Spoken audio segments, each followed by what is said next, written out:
Hello friends, welcome you all to my channel the next level classes. मैं राहुल कुमार सिंह आप लोगों का बहुत बहुत स्वागत करता हूं। और आज का जो हमारा टॉपिक है वो है मेजरमेंट। और जैसा कि आप लोगों को पता है कि मेजरमेंट जो टॉपिक है वो बहुत ही ज़्यादा इम्पॉर्टेंट है। यूपीपीसीएल के एग्ज़ाम्स में बहुत ही क्वेश्चंस इससे अराइज होते हैं।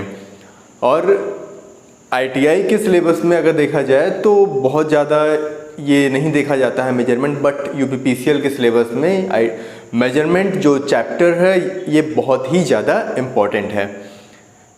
ठीक है, अब आपको ये जानना होगा कि आखिर ये मेजरमेंट क्या होता है। आपको ये जानना होगा कि ये जो मेजरमेंट होता है क्या होता है। ठीक है, सपोज करिए कि ये एक बॉटल है, हालांकि है ये पेन, बट सपोज करिए कि ये एक बॉटल है। ठीक है, अब ये जो ब्लैक वाला है ना, ये हमने मार्क कर दिया कि इसमें जब हम बॉटल में हम पानी फिल करेंगे तो ये पूरा 1 लीटर का होगा, सपोज करिए आप। तो हमने जब इसमें फिल करना स्टार्ट किया तो जब ये बॉटल में पानी यहाँ तक पहुँचा तो हमें पता चल गया कि हाँ, ये जो पानी हमने इसमें फिल किया ये 1 लीटर इसमें आया। तो हमने क्या किया, ये जो हमने निशान बनाया ये क्या था, ये इसका ट्रू मान था। ठीक है, रियल वैल्यू, या आप बोल सकते हैं इट्स अ स्टैंडर्ड वैल्यू। ठीक है, तो हमने क्या किया कि इस स्टैंडर्ड वैल्यू से हम जो क्वांटिटी डाले उसकी हमने क्या किया, तुलना किया। ठीक है, अगर आप ये थोड़ा सा समझने में अगर प्रॉब्लम हो रही है तो चलिए हम एक और बात करते हैं। हमने एक तराजू लिया, तराजू तो भैया हर कोई जान रहा होगा। अब तराजू में हमने एक साइड में बटखरा रखा 1 किलो का, और नेक्स्ट साइड में हमने मान लीजिए आलू रखा। ठीक है, तो जो बटखरा है 1 किलो का 1 kg का, वो एक स्टैंडर्ड मान है, वो एक स्टैंडर्ड वेट है। और हमने जो आलू लिया 1 किलो, वो उसकी तुलना हमने किससे की, 1 किलो के बटखरे से की। और जब ये बराबर हो गया तो हमें पता चल गया कि ये 1 किलो जो है वो 1 किलो आलू के बराबर है, क्योंकि दोनों बराबर हो गया तो 1 किलो आलू हमें मिल गया। ठीक है, तो मेजरमेंट यही होता है। ठीक है, हमने मेजर किया किससे, स्टैंडर्ड वैल्यू से। और आप स्केल की बात करें, ठीक है, तो हम जैसे लाइन खींचते हैं, तो हमने लाइन खींचा, मान लीजिए एक स्केल है उसमें 15 इंच हमें खींचना है, तो हमने एक स्केल से मान खींचा, तो वो स्केल स्टैंडर्ड मान हो गया और जो हमने खींचा वो क्वांटिटी हो गई। तो वो हमने खींचा, तो ये होता है हमारा मेजरमेंट। तो हालांकि हम लोग इलेक्ट्रिकल पढ़ रहे हैं, तो इलेक्ट्रिकल में जो मेजरमेंट होगा वो इलेक्ट्रिसिटी से रिलेटेड होगा, इलेक्ट्रिकल मेजरमेंट होगा। ठीक है, तो चलिए हम इसकी परिभाषा लिख लेते हैं कि मेजरमेंट क्या होता है। जब हम स्टैंडर्ड मान से नापने वाली किसी क्वांटिटी की तुलना करते हैं तो यह प्रक्रिया मेजरमेंट कहलाती है। ठीक है, अब हम इलेक्ट्रिकल की बात करें तो इलेक्ट्रिकल मेजरमेंट क्या होगा। तो इलेक्ट्रिकल मेजरमेंट में हम क्या नापेंगे, फ्रीक्वेंसी नापेंगे। ठीक है, हम वोल्टेज नापेंगे, हम करंट नापेंगे, इंडक्टर नापेंगे, कैपेसिटर नापेंगे। तो ये सब जो हम मेजर करेंगे वो आता है हमारा इलेक्ट्रिकल मेजरमेंट में। तो इलेक्ट्रिकल मेजरमेंट की भी हम परिभाषा लिख लेते हैं। Electrical measurement. ओके, सो आपने देखा कि इलेक्ट्रिकल मेजरमेंट जब विद्युत क्वांटिटी जैसे voltage, frequency, energy, capacitance, inductance, resistance, ठीक है, आदि को नापते हैं तो यह इलेक्ट्रिकल मेजरमेंट कहलाता है। ठीक है, फ्रीक्वेंसी आवृत्ति, ठीक है, कैपेसिटेंस। ओके, सो नेक्स्ट जो हमारा है वो है हमारा एक डायरेक्ट मेजरमेंट। ठीक है, डायरेक्ट मेजरमेंट में क्या है, जब किसी स्टैंडर्ड मान से तुलना करके डायरेक्ट एक अज्ञात क्वांटिटी को नापते हैं तो यह डायरेक्ट मेजरमेंट कहलाता है। ओके, जैसे मीटर का इस्तेमाल करके हम दूरी को नापते हैं, लीटर का इस्तेमाल करके हम किसी द्रव्य को नापते हैं और इसके लिए किसी अन्य डिवाइस की आवश्यकता नहीं होती है। और सेम ऐसे ही डायरेक्ट मेजरमेंट है। ओके, सो डायरेक्ट मेजरमेंट जब किसी क्वांटिटी को नापने के लिए अन्य डिवाइस की आवश्यकता होती है, यह डायरेक्ट मेजरमेंट कहलाता है। जैसे वोल्टेज को वोल्टमीटर से एंड अमीटर से करंट को हम नापते हैं। ओके, अब देखिए, ये हमने देख लिया इलेक्ट्रिकल मेजरमेंट क्या होता है, इलेक्ट्रिकल मेजरमेंट क्या होता है, डायरेक्ट मेजरमेंट क्या होता है, इनडायरेक्ट मेजरमेंट क्या होता है। अब कुछ ऐसा मान हो जो हम बिना किसी त्रुटि के उसको यूज करें, जिसको हम बोलते हैं ट्रू वैल्यू। ठीक है, तो ट्रू वैल्यू हम देखें क्या होता है, व्हाट इज ट्रू वैल्यू।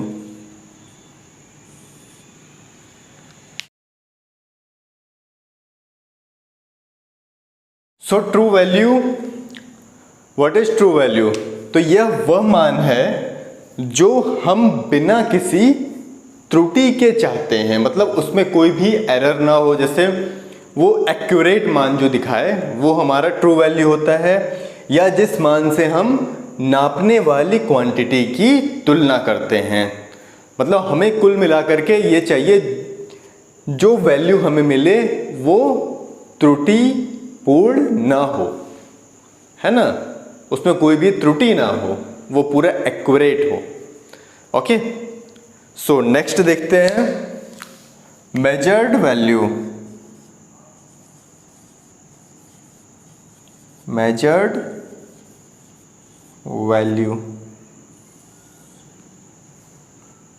इसको हम बोलते हैं नापने वाला मान। ठीक है, ओके, सो ये वो मान है जो हमें नापने के बाद प्राप्त होता है। यह वह मान है जो हमें नापने के बाद प्राप्त होता है। ठीक है, अब इसके बाद होता है हमारा एक एरर। कुछ भी होगा तो भैया एरर तो आएगा ना, त्रुटि, एरर। जो एरर होता है वो हमारा ट्रू वैल्यू और मेजर्ड वैल्यू का अंतर होता है।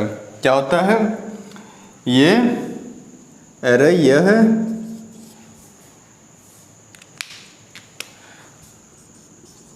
ट्रू वैल्यू और मेजर्ड वैल्यू का अंतर होता है। ठीक है, त्रुटि जिसे हम बोलते हैं, इसको बोलते हैं त्रुटि।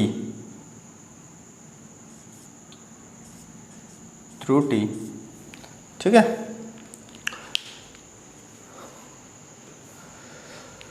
सो अगर आपको स्क्रीनशॉट लेना है तो आप ले सकते हैं।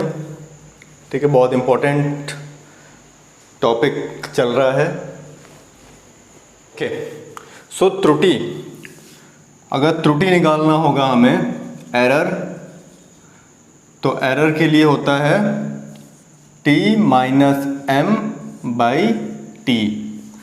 This is true value and this is measured value. अगर इसका हमें परसेंटेज निकालना होगा एरर, तो हमारा हो जाएगा t minus M by T into 100। ठीक है, ये दोनों जो है वो काफ़ी इम्पॉर्टेंट है एग्ज़ाम पॉइंट ऑफ व्यू से।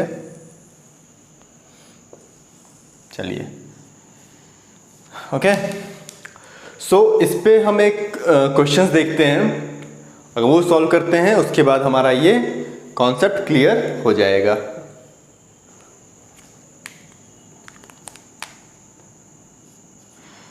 ओके माय डियर फ्रेंड्स, सो देखिए ये एक क्वेश्चंस है जिससे आपका ये फॉर्मूला दिमाग में बैठ जाएगा। क्वेश्चन क्या पूछ रहा है, एक वोल्ट मीटर में ट्रू वोल्टेज 220 वोल्ट है तथा 200 वोल्ट नापता है, मतलब जो ट्रू वैल्यू है वो है 220 वोल्ट और ये नाप कितना रहा है, मतलब मेजर्ड वैल्यू है इसकी 200 वोल्ट नापता है।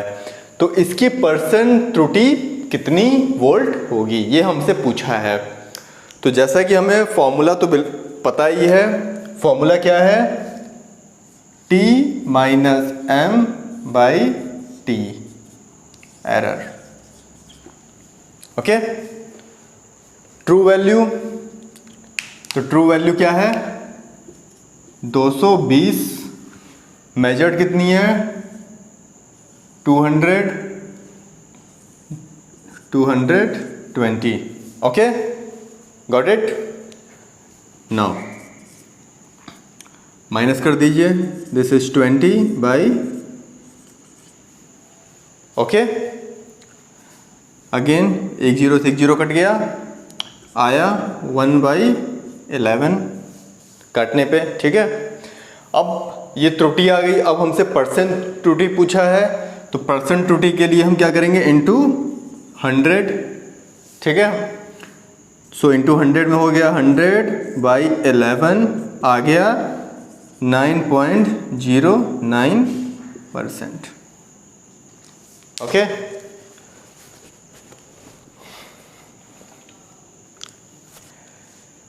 ओके, तो ये हमारे पास एक अगला क्वेश्चन है।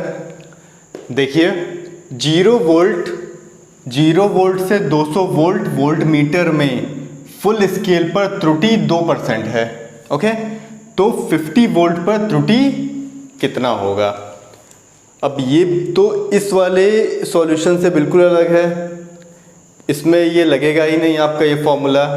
तो इसके लिए एक नया फॉर्मूला है, अगर हमें फुल स्केल पूछेगा, ठीक है, आप एक नोट कर लीजिए, ठीक। किसी भी स्केल पर अगर त्रुटि निकालनी होगी, ठीक है, तो हम क्या करेंगे, जो हमारी परसेंट त्रुटि होगी, परसेंट त्रुटि फुल स्केल, ठीक है, फुल स्केल पर इनटू फुल स्केल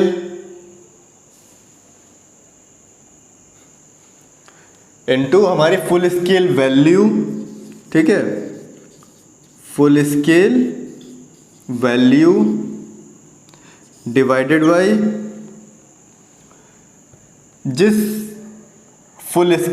स्केल पे हमें वैल्यू निकालनी है। ओके, तो जिस मान पर त्रुटि निकालनी है, तो देखिए यहां से हमारा, इसको अगर हम सॉल्व करेंगे, परसेंट त्रुटि हमारा दिया है 2%, गुणे कितना है, full scale value 200 divided by 50। Okay, 50 से इधर ये कट गया, 5 4 जा 20, सो दिस इज 8% हमारी जो होगा वो होगा त्रुटि। तो इस तरह के जो क्वेश्चंस हैं वो बहुत ही इम्पोर्टेंट है, सो आप इसको याद कर लीजिए, this is very important. Okay, तो अगर हम लोग रेजिस्टेंस की बात करें तो रेजिस्टेंस जो होता है वो धारा को रोकने का काम करता है, मतलब वो धारा को स्लो कर देता है। ठीक है, तो जो हमारा रेजिस्टेंस होता है वो 3 तरह का होता है, low resistance, medium resistance and high resistance. ठीक है, जैसा कि आप लोग यहाँ देख सकते हैं, लो, मीडियम, हाई रेजिस्टेंस। ओके, सो जो लो रेजिस्टेंस होता है वो हमारा जनरेटर, मोटर, ट्रांसफार्मर की वाइंडिंग में यूज किया जाता है और इसकी जो रेंज होती है वो 1 ओम से कम होती है। ठीक है, अगर बहुत ज़्यादा उसमें धारा बहुत ज़्यादा धारा नहीं रोकेगा। ठीक है, रेजिस्टेंस बहुत कम होता है इसमें। अगर हम मीडियम रेजिस्टेंस की बात करें तो ये होता है 1 ओम से 100 किलो ओम, जो कि हमारे इलेक्ट्रॉनिक सर्किट में यूज होता है। ठीक है, आप पूछ सकता है कि इलेक्ट्रॉनिक सर्किट में जो रेंज होती है मीडियम रेजिस्टेंस की वो कितने से कितने होती है। ठीक है, तो ये कुछ इम्पोर्टेंट था तो मुझे लगा कि आपको बताना चाहिए। हाई रेजिस्टेंस 100 किलो ओम से ज़्यादा होता है, मतलब जो होता है हमारा इंसुलेटर में। ठीक है, डिस्क इंसुलेटर होता है, साइकिल इंसुलेटर होता है, तो जो भी इंसुलेटर होता है वो 100 किलो ओम से ज़्यादा, जिसमें धारा का प्रवाह एकदम नगण्य होता है, प्रवाह बिल्कुल नहीं होगा। ओके, सो ये 3 चीज़ है। अब ये 3 चीज़ को हम लोगों ने कैटेगराइज्ड किया लो, मीडियम, हाई रेजिस्टेंस में। ठीक है, अब इसके में हम नापने की विधि भी होगी, मतलब लो रेजिस्टेंस की नापने की विधि अलग होगी, मीडियम रेजिस्टेंस को नापने की अलग विधि होगी और हाई रेजिस्टेंस को नापने की अलग विधि होगी। ओके, सो ये है हमारे नापने के तरीके, किसको, रेजिस्टेंस को। जैसा हम लोगों ने अभी देखा, low resistance, medium resistance and high resistance. ठीक है, ये हमारा ट्रांसफार्मर, मोटर, जनरेटर की वाइंडिंग में यूज होता है, ये हमारा इलेक्ट्रॉनिक सर्किट में यूज होता है, और ये हमारा किस में, बताइए इंसुलेटर में यूज होता है। ठीक है, सो अब अगर हम लो रेजिस्टेंस की बात करें तो उसमें हम जो नापते हैं वो हम 2 विधि से नापेंगे, पोटेंशियोमीटर मेथड से और केल्विन डबल ब्रिज मेथड से। ओके, नेक्स्ट हम आते हैं मीडियम रेजिस्टेंस पे, तो इसमें हम वोल्ट मीटर, अमीटर मेथड से, ठीक है, substitution method, Wheatstone bridge method, ohm meter and Carey Foster bridge method से। ओके, सो हाई रेजिस्टेंस को लॉस ऑफ चार्ज मेथड से, direct deflection method, Megger and mega ohm meter से। तो ये जो नापने के तरीके हैं, ये भी क्वेश्चंस जो भी है एग्जाम में पूछे जा सकते हैं कि पोटेंशियोमीटर किस रेजिस्टेंस को नापने के लिए यूज किया जाता है, ओम मीटर कौन से रेजिस्टेंस, मीडियम, हाई, लो में कौन सा रेजिस्टेंस यूज किया जाता है। ठीक है, तो इस तरह से भी यहाँ से क्वेश्चंस बन सकते हैं। ओके, तो दोस्तों आज के लिए इतना ही, ये हमारा फर्स्ट पार्ट था। इसके अगले वाले वीडियो में हम इसके आगे कंटिन्यू करेंगे, सो बने रहिए हमारे साथ। और अगर आपको वीडियो अच्छा लगा हो तो लाइक ज़रूर करिएगा, और अगर आप इस पे नए हैं तो इसको आप सब्सक्राइब कर दीजिएगा। मेरे चैनल पे इसी से रिलेटेड वीडियो आती रहती है, आपके ITI से रिलेटेड और इलेक्ट्रॉनिक्स से related video. So thank you, have a nice day.